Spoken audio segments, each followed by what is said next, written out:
नमस्कार, आप देख रहे हैं यूट्यूब चैनल इन्फॉर्मेशन जोन।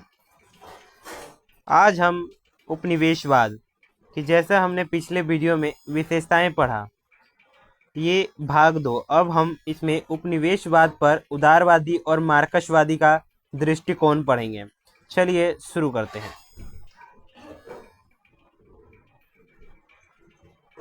उपनिवेशवाद, उदारवादी, मार्क्सवादी दृष्टिकोण। ठीक है, इसमें यह बताया गया है कि उपनिवेशवाद पर उदारवादी, मार्क्सवादी का क्या दृष्टिकोण है। ठीक है, चलिए शुरू करते हैं आज की क्लास।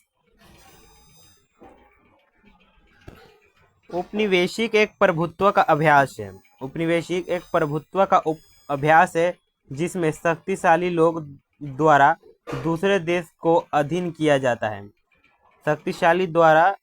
शक्तिशाली लोगों द्वारा दूसरे देश को क्या किया जाता है? अपना गुलाम या अधीन किया जाता है। इससे अक्सर बस्तियों की स्थापना, आर्थिक शोषण, सांस्कृतिक बदलाव और उपनिवेशित क्षेत्र पर राजनीतिक नियंत्रण शामिल होता है।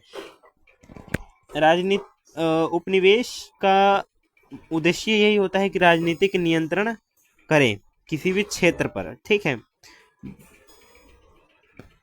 भारत के संदर्भ में देखें उपनिवेशवाद को, तो ब्रिटिश उपनिवेशवाद ने 18वीं शताब्दी में 20वीं शताब्दी तक एक प्रमुख भूमिका निभाई, जिसमें ब्रिटिश ईस्ट इंडिया कंपनी, इसको मैं हाईलाइट कर देता हूँ, ब्रिटिश ईस्ट इंडिया कंपनी, बाद में ब्रिटिश सरकार ने भारत पर पूर्णतः नियंत्रण स्थापित किया। भारत के संदर्भ में या भारत के दृष्टिकोण से ब्रिटिश ने कैसे भारत पर नियंत्रण स्थापित किया, उपनिवेशवाद को ऐसे समझाया गया है भारत का उदाहरण लेके। चलिए आगे देखते हैं। यूरोपीय देशों में उपनिवेश रहे देशों पर उपनिवेशवाद का गहरा प्रभाव पड़ा, जिसने इन देशों की अर्थव्यवस्था, समाज, राजनीति को इस प्रकार रूपांतरित किया कि इसके प्रभाव आज भी महसूस किए जाते हैं। वहाँ पे उपनिवेशवाद का यूरोप देशों के उपनिवेशक रहे देश, मतलब यूरोप देश ने जिन पे, किस पे, अफ्रीका पे, एशियाई देशों पे उन्होंने अपना उपनिवेशवाद का गहरा प्रभाव डाला, वो आज भी महसूस किया जाता है। ठीक है, उपनिवेशवाद के विभिन्न दृष्टिकोण इसकी जटिलताओं और परिणामों को समझने के लिए विभिन्न आयाम प्रदान करते हैं। ठीक है, बहुत सारे ऐसे परिणाम हैं, ठीक है, जिसे ये सब समझा जा सकता है। यह समझना आवश्यक है कि उपनिवेशवाद क्या है। सबसे बड़ा मुद्दा ही यही है कि उपनिवेशवाद क्या है। उपनिवेशवाद पर उदारवादी और मार्क्सवादी का दृष्टिकोण क्या कहते हैं। चलिए, ये तो रहा इसका कुछ परिचय। अब हम आगे देखते हैं कि उपनिवेशवाद पर उदारवादी, मार्क्सवादी का दृष्टिकोण क्या कहता है।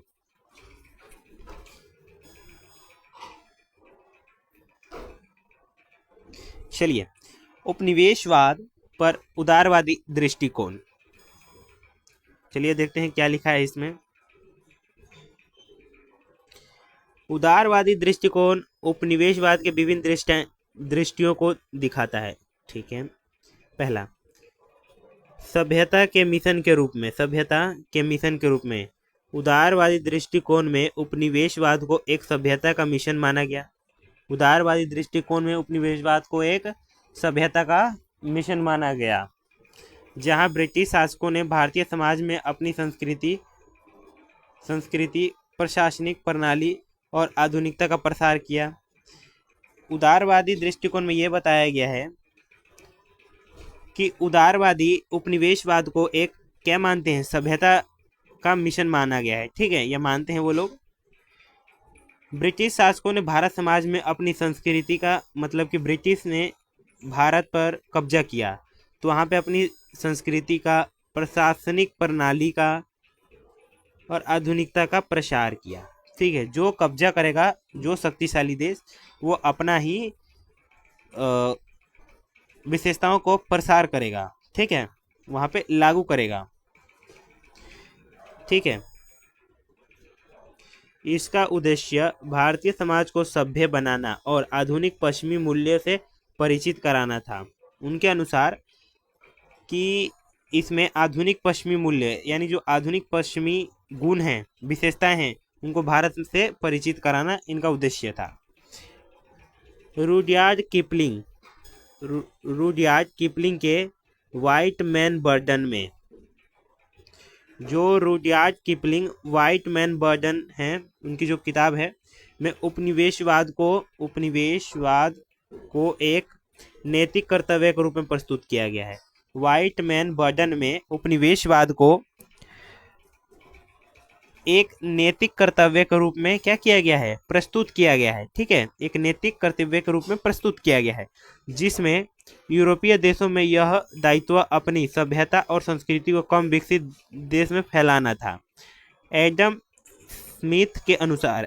स्मिथ के अनुसार कुछ उदारवादी विचारकों ने यह स्वीकार किया कि वाणिज्य व्यापार ने उपनिवेशित देशों की सभ्यता और प्रगति को बढ़ावा दी है। एडम स्मिथ के अनुसार यहाँ पे यह बताया गया है कि कुछ उदारवादी विचारकों ने यह स्वीकार किया कि जो वाणिज्य है, कॉमर्स है, और जो व्यापार है, उपनिवेशित देशों में जो कमजोर देश है उसमें सभ्यता और प्रगति को क्या किया है, यहाँ पे बढ़ावा दिया है। ठीक है, अब चलिए देख लेते हैं आर्थिक विकास कि जो उदारवादी का दृष्टिकोण है उपनिवेशवाद पे, वो उनका कहना है कि आर्थिक विकास है। तो चलिए इसको देखते हैं। आर्थिक विकास उदारवादी दृष्टिकोण के अनुसार उपनिवेशवाद ने भारत में रेलवे, टेलीग्राफ, आधुनिक शिक्षा प्रणाली जैसी बुनियाद संरचनाओं का विकास किया है। ठीक है, इसमें यह बताया गया है कि उदारवादी अपने दृष्टिकोण से उपनिवेशवाद को ये बताते हैं कि ये एक आर्थिक विकास का जरिया है। कैसे? इसमें भारत का उदाहरण दिया गया है। इसमें बताया गया है कि जब ब्रिटिश ने भारत पर कब्जा किया या उपनिवेशवाद ने भारत में रेलवे, टेलीग्राफ, आधुनिक शिक्षा प्रणाली, बुनियादी संरचनाओं के विकास किया है। ठीक है, कि इसमें रेलवे, टेलीग्राफ, आधुनिक शिक्षा का विकास हुआ है। इसके माध्यम से भारतीय अर्थव्यवस्था और समाज में प्रगति हुई है। इसके माध्यम से क्या हुआ है कि भारत की अर्थव्यवस्था और समाज में प्रगति हुई है। अगला देखते हैं क्या है, तीसरा, वैश्विक एकीकरण के साधन के रूप में उपनिवेशवाद। उदारवादियों की दृष्टि में उपनिवेशवाद को वैश्विक एकीकरण के साधन के रूप में भी देखा जा सकता है। उदारवादियों की दृष्टि के अनुसार उपनिवेशवाद को वैश्विक एकीकरण के साधन के रूप में भी देखा जा सकता है। ठीक है, अब चलते हैं व्यापार मार्ग पे, जिसमें दो चीज है जो इसमें वैश्विक एकीकरण के साधन के रूप में देखा जा सकता है। इसमें दो भाग हैं। पहला भाग है व्यापार मार्ग के रूप में देखा जा सकता है, नौवहन के रूप में देखा जा सकता है। व्यापार मार्ग, उपनिवेशवाद के माध्यम से ब्रिटिश साम्राज्य ने वैश्विक व्यापार का विस्तार किया। उपनिवेशवाद के माध्यम से ब्रिटिश साम्राज्य ने व्यापार का विस्तार किया, वैश्विक व्यापार का विस्तार किया, भारत को वैश्विक बाजार का एक महत्वपूर्ण केंद्र बनाया। वैश्विक बाजार क्या है कि जहां से आकर अन्य देश यहाँ पे, जहाँ पे ये वैश्विक बाजार है, यहाँ पे आके खरीदारी कर सकते हैं। यही वैश्विक बाजार है, जहाँ से कच्चे माल का निर्यात और तैयार माल का आयात होता था। ठीक है, इसमें तीसरे पॉइंट में साफ साफ ये बताया गया है कि उदारवादी की दृष्टि से उपनिवेशवाद एक वैश्विक एकीकरण है। मतलब कि वहाँ पे एक वैश्विक गुट बना दिया जाता है जहाँ पे सब लोग आके मिलते हैं, एकीकरण होता है वहाँ पे, जिसके दो माध्यम है, एक व्यापार मार्ग है और एक नौवहन है। व्यापार मार्ग में क्या बता रखा है यहाँ पे कि एक वैश्विक बाजार का एक महत्वपूर्ण केंद्र है जहाँ पे कच्चे माल का निर्यात और तैयार माल का आयात होता है। ठीक है, चलिए नौवहन को देखते हैं क्या लिखा गया है इसमें। भारतीय समुद्री मार्गों का उपयोग ब्रिटिश साम्राज्य के विभिन्न हिस्सों से व्यापार करने के लिए किया गया, जिससे भारत वैश्विक व्यापार का एक हिस्सा बन गया। ठीक है, कि भारतीय जो समुद्री मार्ग थे उसका उपयोग ब्रिटिश साम्राज्य के विभिन्न हिस्सों में व्यापार करने के लिए किया जाता था, जिससे क्या हुआ कि वैश्विक व्यापार का भारत भी एक महत्वपूर्ण हिस्सा बन गया। ठीक है, अगला चौथा पॉइंट देखते हैं क्या लिखा है। चौथा पॉइंट है संस्कृत और विचारों का आदान प्रदान। उदारवादी का ये मानना था उपनिवेशिकवाद के दृष्टिकोण पे कि संस्कृति और विचार का भी यहाँ पे आदान प्रदान होता है। कैसे होता है चलिए देखते हैं। उपनिवेशवाद के माध्यम से, ये उदारवादियों का दृष्टिकोण है। ठीक है, उपनिवेशवाद के माध्यम से भारतीय समाज पश्चिमी शिक्षा, विज्ञान, तकनीकी उन्नति से परिचित हुए। ब्रिटिश के पास पश्चिमी शिक्षा थी, उनके पास विज्ञान था, तकनीकी उन्नति थी। तो उदारवादियों का ये कहना है कि ये लोग भारत इससे परिचित हुआ। यहाँ पे आकर उन लोगों का कहना है कि उपनिवेशवाद जब भारत हुआ तो संस्कृति और विचारों का यहाँ आदान प्रदान हो गया। किसके रूप में? पश्चिमी शिक्षा, विज्ञान और तकनीकी उन्नति से परिचित हुए। इससे भारतीय समाज में आधुनिक विचारों का सुधार और प्रसार हुआ। इससे क्या हुआ? भारत समाज में क्या हुआ? आधुनिक विचारों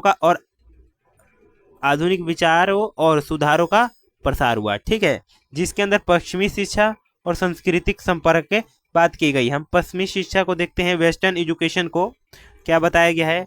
उपनिवेशवाद के माध्यम से भारतीय समाज पश्चिमी शिक्षा, विज्ञान, तकनीकी उन्नति से परिचित हुआ। ठीक है, इससे भारतीय समाज में आधुनिक विचारों का और सुधार का प्रसार हुआ। अब संस्कृति संपर्क को जब हम देखें कि इसमें क्या बताया गया है, तो इसमें लिखा है कि भारतीय संस्कृति और पश्चिमी संस्कृति के बीच आदान प्रदान हुआ। इसमें यह बताया गया है कि जब ब्रिटिश ने भारत पर कब्जा किया तो यहाँ पे संस्कृत और विचारों का आदान प्रदान हुआ। तो ब्रिटिश से पश्चिमी शिक्षा आ गई और संस्कृति संपर्क में ये बताया गया है कि भारतीय संस्कृति और पश्चिमी संस्कृति के बीच आदान प्रदान हुआ। हमने पश्चिमी संस्कृति ली और उन लोगों ने हमारा भारतीय संस्कृति ली, जिससे शिक्षाओं का आदान प्रदान हुआ, जिससे दोनों संस्कृतियों का समृद्धि आई, दोनों संस्कृतियों में विकास हुआ। ठीक है, पांचवा विचार देख लेते हैं क्या है। पांचवा विचार में बताया गया है कि प्रवासन और जनसंख्या गतिशीलता। चलिए देखते हैं इसमें क्या लिखा है। उपनिवेशवाद ने भारतीयों के लिए नए अवसर और चुनौतियां प्रस्तुत की, जिससे प्रवासन और जनसंख्या गतिशील में वृद्धि हुई। भारतीय श्रमिकों और व्यापारों का प्रवासन ब्रिटिश साम्राज्य के विभिन्न हिस्सों में हुआ। इसमें यह बताया गया है कि उपनिवेशवाद ने भारतीयों के लिए नए अवसर और चुनौतियों की प्रस्तुत की, जिससे जनसंख्या गतिशीलता में वृद्धि हुई। भारतीय श्रमिकों और व्यापारिकों का प्रवासन ब्रिटिश साम्राज्य के विभिन्न हिस्सों में हुआ। ठीक है, चलिए अगला देखते हैं क्या लिखा है। छठा पॉइंट, कानून और व्यवस्था। ब्रिटिश शासन ने भारत में एक केंद्रीयता प्रशासनिक प्रणाली और कानूनी व्यवस्था स्थापित की। जब ब्रिटिश ने भारत पर कब्जा किया तो उदारवादियों का क्या दृष्टिकोण है, ये भी इस प्रकार उसका उदाहरण लेके आप समझ सकते हैं। जो साफ साफ इसमें लिखा हुआ है कि ब्रिटिश शासन ने भारत में केंद्रित प्रशासनिक प्रणाली और कानून व्यवस्था की क्या की? स्थापना की। यहाँ पे क्या हो रहा है? कानून की व्यवस्था स्थापित हो रही है, ऐसा उदारवादियों का मानना है। ठीक है, जिससे राजनीतिक स्थिरता और सामाजिक सुधारों में मदद मिलेगी। जिससे क्या फायदा होगा?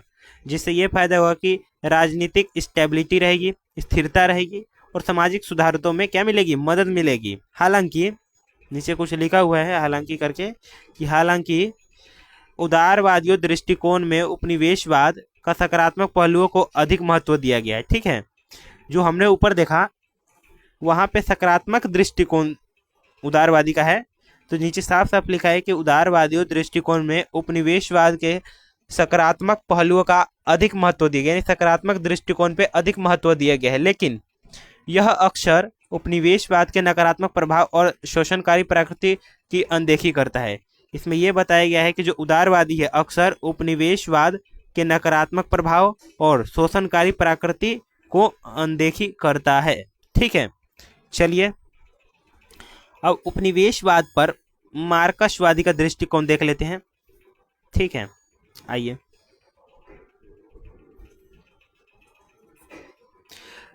ये उपनिवेशवाद पर मार्क्सवादी दृष्टिकोण चालू करने से पहले मैं आप सभी से अनुरोध करूंगा कि हम आपके लिए इतना मेहनत कर रहे हैं, आप इस चैनल को सब्सक्राइब करिए, ठीक है, और लाइक करना ना भूलिएगा, जरूर लाइक करके जाइएगा। और जो भी आपके डाउट है आप कमेंट बॉक्स में डालिए, और अपने जितने भी पॉलिटिकल साइंस वाले सेमेस्टर 1 के दोस्त हैं, मित्र हैं, बंधु हैं, आप सब में इस वीडियो को शेयर करिए। ठीक है, चलिए शुरू करते हैं आगे का क्लास।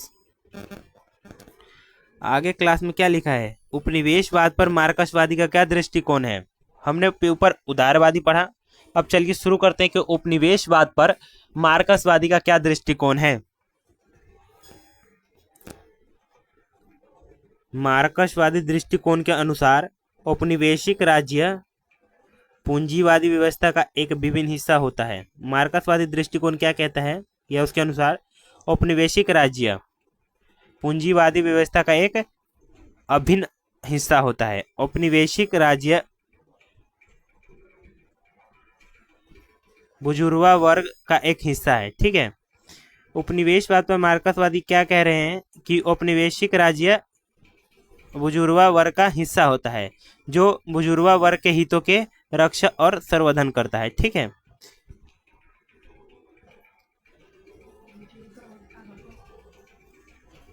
मार्क्सवादी दृष्टिकोण से, ठीक है, मार्क्सवादी दृष्टिकोण से हम देखें आगे। मार्क्सवादी दृष्टिकोण से औपनिवेशवाद को एक आर्थिक और सामाजिक शोषण की प्रणाली के रूप में देखा जाता है।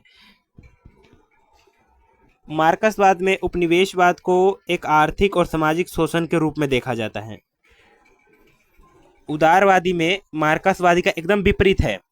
ठीक है, तो मार्क्सवादी में क्या लिखा है यहाँ पे कि मार्क्सवादी उपनिवेशवाद को एक आर्थिक सामाजिक शोषण की प्रणाली के रूप में देखते हैं। ठीक है,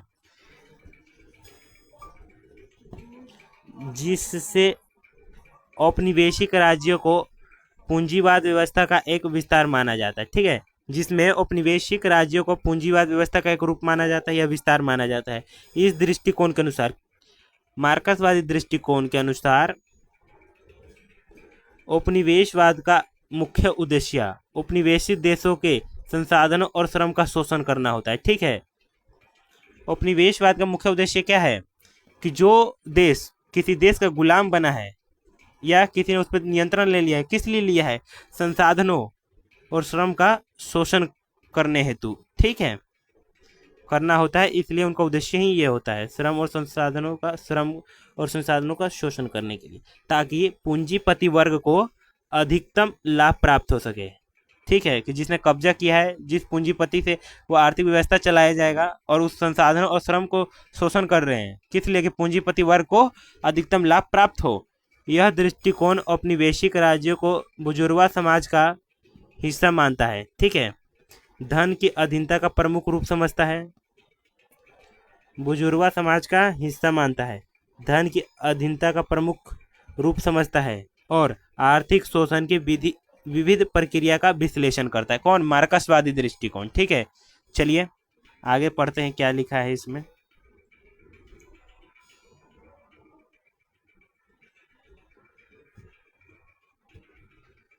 मार्क्सवादी दृष्टिकोण के संज्ञान में रखते हुए यदि हम भारत को देखते हैं तो ब्रिटिश उपनिवेशवादियों ने हमारे देश को एक स्रोत के रूप में देखा है, जहां से कच्चे माल का निर्यात और तैयार माल का आयात किया जाता था। ठीक है, इससे ये पता लगता है कि उदारवादी का दृष्टिकोण जैसा है, एकदम विपरीत मार्क्सवादी का दृष्टिकोण है। समझ रहे हैं ना आप लोग? ठीक है, आगे देखते हैं, मैं हाईलाइट कर देता हूं इसको। ब्रिटिश उपनिवेशवादियों ने हमारे देश के एक स्रोत के रूप में देखा, जहां से कच्चे माल का निर्यात, तैयार माल का आयात किया जाता था। ठीक है, चलिए आगे देखते हैं। ब्रिटिश ईस्ट इंडिया कंपनी और बाद में ब्रिटिश सरकार ने भारतीय संसाधनों का अत्यधिक शोषण किया, जिससे ब्रिटेन में औद्योगिकी क्रांति को बढ़ावा मिला। ठीक है, समझ रहे हैं ना आप कि जब भारत पे ब्रिटिश ने कब्जा किया तो संसाधनों का अत्यधिक शोषण किया, इधर एक्सपोर्ट इधर इंपोर्ट, ठीक है। जिससे जिससे क्या हुआ, ब्रिटेन में औद्योगिकी क्रांति को क्या मिला, बढ़ावा मिला। ये मार्क्सवादी का दृष्टिकोण है, ठीक है। चलिए अब उनका मार्क्सवादी का दृष्टिकोण पॉइंट्स में समझते चलते हैं। आर्थिक शोषण व संसाधनों का दोहन यानी ज़्यादा उपयोग कर लेना, ठीक है। आर्थिक शोषण किया, संसाधनों का दोहन यानी यूज करते करते उसे खत्म कर दिया। दोहन मतलब जला देना यानी इसको संसाधनों को खत्म कर देना, ठीक है। चलिए देखते हैं आगे। मार्क्सवादी दृष्टिकोण में उपनिवेशवाद का मुख्य उद्देश्य क्या है, उपनिवेशित देशों के संसाधनों का शोषण करना और वहां के श्रम का दोहन करना। भारत से कच्चे माल का सस्ता निर्यात और तैयार माल का आयात ब्रिटिश उद्योगों के लाभ पहुंचाने के लिए किया गया। भारत में उत्पादित कच्चे माल का अधिशेष ब्रिटेन भेजा जाता था, ठीक है, जिससे ब्रिटेन उद्योगों का सस्ता कच्चा माल मिलता था। उनको कच्चा माल मिलता था और भारत का क्या करते थे, संसाधनों का दोहन करते थे। तैयार माल भारत को वापस बेचकर मुनाफा कमाया जाता था, ठीक है।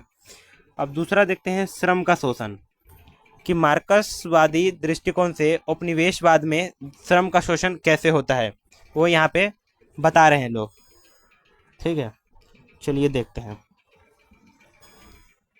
भारतीय श्रमिकों को सस्ते श्रम के रूप में शोषण किया गया, जहाँ पे उनको जितना वेतन मिलना चाहिए, जो सुविधाएं मिलनी चाहिए, वो ना देकर उनको कम चीज़ों में ही काम करवाया, यानी उनका शोषण किया। सस्ते श्रम के रूप में क्या किया, शोषण किया, ठीक है। जिससे ब्रिटिश उद्योगों को अधिक मुनाफा हुआ। अधिक मुनाफा हुआ। भारतीय किसानों और श्रमिक को अत्यधिक कर क्या होता है, टैक्स और निम्न मजदूरी के माध्यम से शोषित किया जाता था। भारतीय किसानों और श्रमिकों को अधिक टैक्स चुकाना पड़ता था, उन्हें कर देना पड़ता था हर एक चीज़ पे, और निम्न मजदूरी के माध्यम से उन्हें शोषित किया गया, ठीक है। उनका सस्ते श्रम खोजते थे, वो लोग सस्ते श्रम खोजते थे और उन पे अत्यधिक कर लगा देते थे कि कमाओ आप इतना और उसे टैक्स दो उससे ज़्यादा। यही क्या किया, उन लोगों ने श्रम का शोषण किया। मार्क्सवादी का दृष्टिकोण यही कहता है। स्वदेशी उद्योगों का नाश, अगला पॉइंट देखते हैं क्या कह रहा है। स्वदेशी उद्योगों का नाश,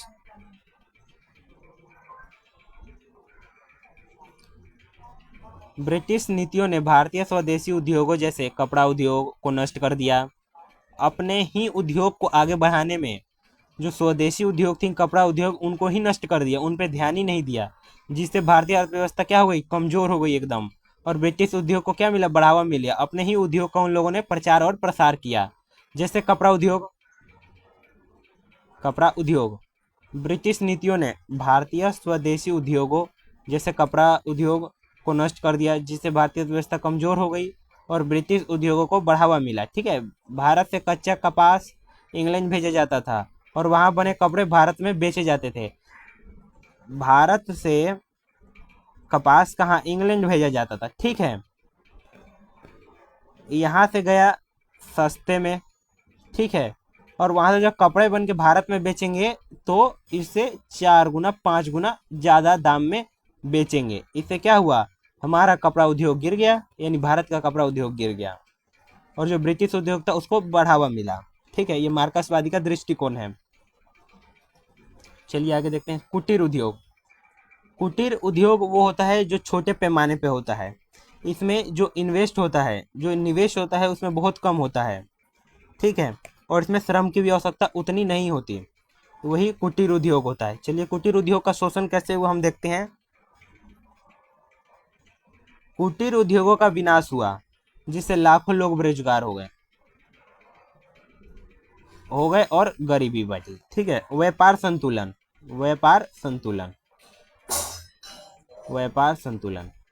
भारत में निर्यात होने वाले कच्चे माल और ब्रिटेन से आयात होने वाले तैयार माल के बीच व्यापार का संतुलन असमानता थी।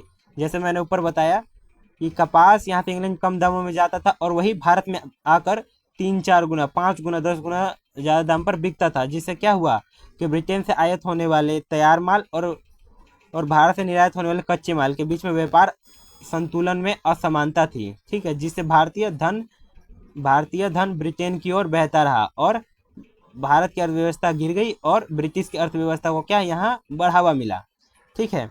मार्क्सवादी का जो दृष्टिकोण है उपनिवेशवाद को लेके, हम चौथा पॉइंट को देखते हैं यहाँ पे क्या कह रहा है। धन की वाही वारह, ठीक है। चलिए शुरू करते हैं अगला पॉइंट। चैनल को सब्सक्राइब करते रहिए, चैनल को सब्सक्राइब कर दीजिए, ठीक है। चलिए शुरू करते हैं। धन की अधीनता का सिद्धांत उपनिवेशवाद के आर्थिक शोषण को स्पष्ट करता है। धन की अधीनता का सिद्धांत उपनिवेशवाद में आर्थिक शोषण को स्पष्ट करता है, ठीक है। भारतीय अर्थव्यवस्था से बड़े पैमाने पर धन की वायुवाह ब्रिटेन की ओर हुआ, यानी वायुवाह यानी बहता चला गया, किसकी तरफ? ब्रिटेन की तरफ। जो भारत का अर्थव्यवस्था का धन था, अर्थव्यवस्था का बड़े पैमाने पर जो धन था वो ब्रिटेन की तरफ वायुवाह यानी बहता चला गया। भारतीय कर यानी भारतीय टैक्स और संसाधनों का उपयोग ब्रिटिश साम्राज्य को वित्त पोषित करने के लिए किया गया, उनको पोषित करने के लिए किया, उनको बढ़ावा देने के लिए किया गया। ब्रिटिश ईस्ट इंडिया कंपनी के बाद ब्रिटिश ईस्ट इंडिया कंपनी और बाद में ब्रिटिश सरकार ने भारतीय संसाधनों का अत्यधिक शोषण किया, खूब शोषण किया, जिससे भारत में भारी मात्रा में धन ब्रिटेन भेजा गया, जिससे धन की क्या हुई? वाही-वारहा, यानी धन, भारत का धन ब्रिटेन की ओर, जो अर्थव्यवस्था का धन था वो बहता चला गया, ठीक है। चलिए अगला देखते हैं। अगला क्या दृष्टिकोण है मार्क्सवाद का उपनिवेशवाद पर? चलिए, आर्थिक असमानता धन के निकास के कारण, यानी धन निकल गया भारतीय अर्थव्यवस्था से, निकास यानी निकलना के कारण भारतीय अर्थव्यवस्था कमजोर हो गई और देश में गरीबी और भुखमरी बढ़ गई, ठीक है। उपनिवेशवाद के कारण भारतीय की क्रय शक्ति घट गई और आर्थिक असमानता बढ़ गई। ब्रिटिश शासन के दौरान भारत में धन के वितरण अत्यंत असमान हो गया, किसी के पास धन है कम है, किसी के पास ज़्यादा है, ठीक है। यही असमानता बढ़ गई, आर्थिक असमानता बढ़ गई। उपनिवेशवाद के कारण भारतीय की क्रय शक्ति घट गई और आर्थिक असमानता क्या हो गई? बढ़ गई, ठीक है। इसलिए आर्थिक असमानता मार्क्सवादी अपने दृष्टिकोण से देखती है उपनिवेशवाद पर। चलिए आगे देखते हैं।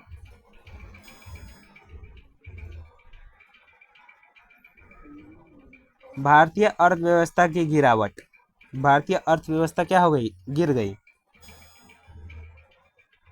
धन के निकास के कारण भारतीय अर्थव्यवस्था कमजोर हो गई, देश में गरीबी और भुखमरी बढ़ गई। जैसे गरीबी और भुखमरी, धन के निकास के कारण भारतीय अर्थव्यवस्था कमजोर हो गई और ब्रिटिश देश की गरीबी और भुखमरी बढ़ गई और कृषि संकट भी आया। क्या हुआ? फसल नहीं उगे। ब्रिटिश नीतियों के कारण भारतीय किसानों को अत्यधिक करों का सामना करना पड़ा। जितना आप कृषि करने में धन का प्रयोग करोगे उससे ज़्यादा वहाँ पे ब्रिटिश सरकार उस पर टैक्स लगा देती थी, यानी कर लगा देती थी, जिससे कृषि संकट बढ़ गया। लोग कृषि नहीं कर रहे और ग्रामीण क्षेत्रों में आर्थिक कठिनाइयाँ बढ़ी कि पैसा कहाँ से आएगा, ठीक है। जमींदारी प्रणाली को देखते हैं आगे हम। जमींदारी प्रणाली ने किसानों का शोषण बढ़ाया। जो जमींदार थे उन्होंने भी किसान का क्या किया? शोषण को बढ़ा दिया, वो लोग भी शोषण करने लगे और ग्रामीण क्षेत्रों में असमानता को बढ़ावा दिया। चलिए अगला देखते हैं। निवेश की कमी यानी किसी भी चीज में इन्वेस्टमेंट ना हो पाना। औपनिवेशिक शासन काल में खोखली होती अर्थव्यवस्था के प्रति सभी निवेशक उदासीन थे। औद्योगिकी विकास और रोजगार की कमी हो गई। कोई औद्योगिकी में निवेश ही नहीं करेगा तो ना औद्योगिकी का विकास होगा और क्या होगा? रोजगार एकदम घटता चला जाएगा, बेरोजगारी बढ़ती चली जाएगी। धन के निकास के कारण भारत में बुनियादी ढांचे और उद्योगों में निवेश की कमी हो रही है। इससे भारतीय अर्थव्यवस्था के प्रति बाधा आई और देश में रोजगार के अवसरों में कमी आ गई। सामाजिक सेवाओं में कमी। जो सामाजिक सेवाएं वहाँ के लोगों को मिलनी चाहिए उसमें भी कमी आ गई। ठीक है, चलिए देखते हैं। धन की कमी के कारण जो सेवाएं हैं, शिक्षा सेवा है, स्वास्थ्य या हॉस्पिटल, ठीक है, अस्पताल, सामाजिक सेवाओं में निवेश नहीं हो पाया। मैंने क्या बोला, जिस चीज़ में निवेश होगा, जिस चीज़ में इन्वेस्टमेंट होगा, वो चीज़ ऊपर भागेगी। ठीक है, उसमें तरक्की होगा। सामाजिक सेवाओं में ही निवेश नहीं हो पाया, जिसके कारण क्या हुआ, धन की कमी के कारण शिक्षा और स्वास्थ्य में गिरावट आ गया। ठीक है, जिससे सामाजिक विकास बाधित हुआ, यानी बढ़ा नहीं, बंध गया। ठीक है, चलिए, ये उपनिवेशवाद और राष्ट्रवाद का जो इकाई 1 है उसका ये जो अध्याय 1 है ये ख़त्म हो चुका है। और इसमें हम निष्कर्ष को देखें तो आप यदि पेपर में आंसर लिख रहे हैं, अध्याय 1 से कोई भी प्रश्न आता है और आप उसका उत्तर लिख रहे हैं, या किसी भी अध्याय का आप उत्तर लिख रहे हैं, तो उसमें आपको अंत में निष्कर्ष देना अत्यंत जरूरी है। ठीक है, चलिए इस अध्याय 1 का हम निष्कर्ष को देख लेते हैं। निष्कर्ष, कुल मिलाकर उपनिवेशवाद ने भारत को गहरे आर्थिक, सामाजिक और राजनीतिक बदलाव से गुजरने पर मजबूर किया। ठीक है, उपनिवेशवाद का उदारवादी दृष्टिकोण उपनिवेशवाद को केवल उस सकारात्मक पहलुओं का ही उजागर करता है। ठीक है, कि जो उदारवादी दृष्टिकोण है वो उपनिवेशवाद के केवल सकारात्मक पहलू को ही उजागर करता है, नकारात्मक को नहीं करता। वैश्विक एकीकरण की दृष्टि से उपनिवेशवाद भारत को वैश्विक व्यापार और सांस्कृतिक आदान प्रदान के केंद्र में तो ले आया, लेकिन इसके साथ ही धन का निकास के कारण भारतीय अर्थव्यवस्था क्या हुई, गिरावट हो गई। अर्थव्यवस्था धन निकास के कारण क्या हो गई, गिरावट हो गई। ये किसका दृष्टिकोण है, आप ये कमेंट बॉक्स में आप मुझे बताइएगा। ठीक है, चलिए आगे देखते हैं इसको।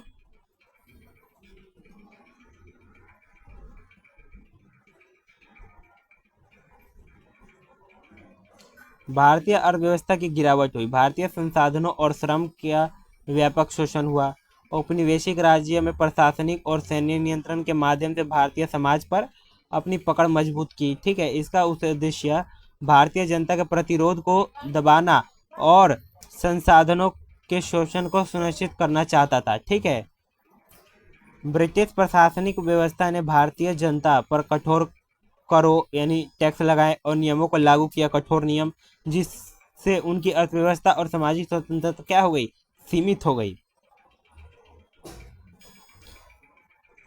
ब्रिटिश शासन ने भारत में ऐसी आर्थिक नीतियां लागू की जो ब्रिटिश उद्योगों और व्यापार से हित में थी, जिससे भारी कराधान, निर्यात पर प्रतिबंध और भारतीय उद्योगों के विकास में अवरोध शामिल थे। ठीक है, इन नीतियों के माध्यम से भारतीय अर्थव्यवस्था को ब्रिटिश अर्थव्यवस्था को एक पूरक बना दिया, जहां भारतीय संसाधनों का उपयोग ब्रिटिश उद्योगों के लाभ के लिए किया जाता था। ठीक है, ये था अपना पूरा औपनिवेश पर मार्क्सवादी और उदारवादी दृष्टिकोण। हम अगले पार्ट में यानी भाग 3 में देखेंगे कि औपनिवेशवाद पर उत्तर औपनिवेशवाद की क्या अवधारणाएं हैं और क्या भारतीय प्रतिपक्ष है। ठीक है, चैनल को सब्सक्राइब करिए। मिलते हैं उत्तर उपनिवेशवाद को की दृष्टिकोण उपनिवेशवाद पर लेकर। Thank you, have a nice day.